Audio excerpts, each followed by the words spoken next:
Eder. Mac. Pallister. Credete alle coincidenze? Può essere, ma si dice che nulla accada per caso.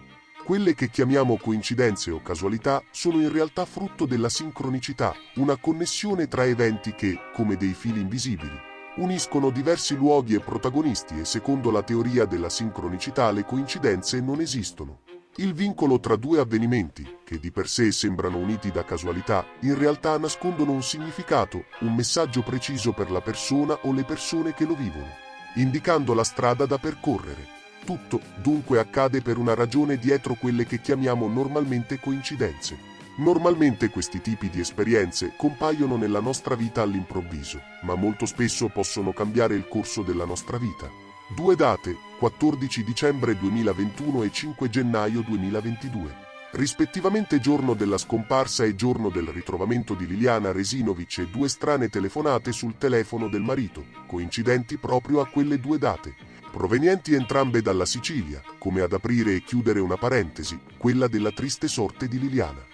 In realtà, se la telefonata del 14 dicembre delle 14:53 è arrivata da un numero fisso appartenente ad una lavanderia di Catania, per la quale mai nessuno è stato convocato in questura per avere contezza del fatto, dell'altro numero che ha effettuato la chiamata da telefonia mobile alle 2:39 del mattino del 5 gennaio, non è dato sapere se effettivamente la SIM fosse in uso al ragazzo che ha fatto la telefonata perché sia il telefono sia la relativa SIM non sono stati visionati, ma ci si è limitati a raccogliere solo una dichiarazione della madre e del giovane. Ho digitato sul mio cellulare un numero telefonico composto da una ripetizione di una stessa cifra. Ricordo con certezza che a ripetersi era il numero 7.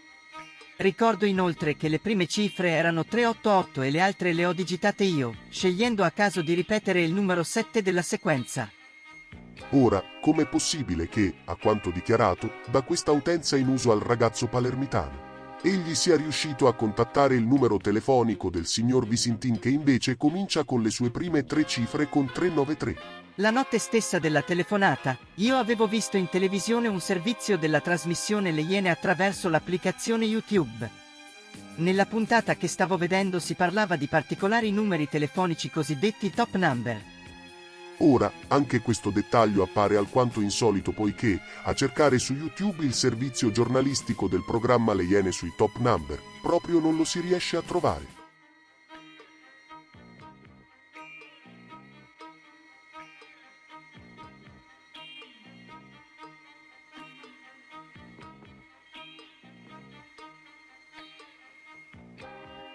Se vogliamo dare per certa la teoria della sincronicità, quale è dunque il filo invisibile che collega questi due eventi e quale è il messaggio celato in queste coincidenze?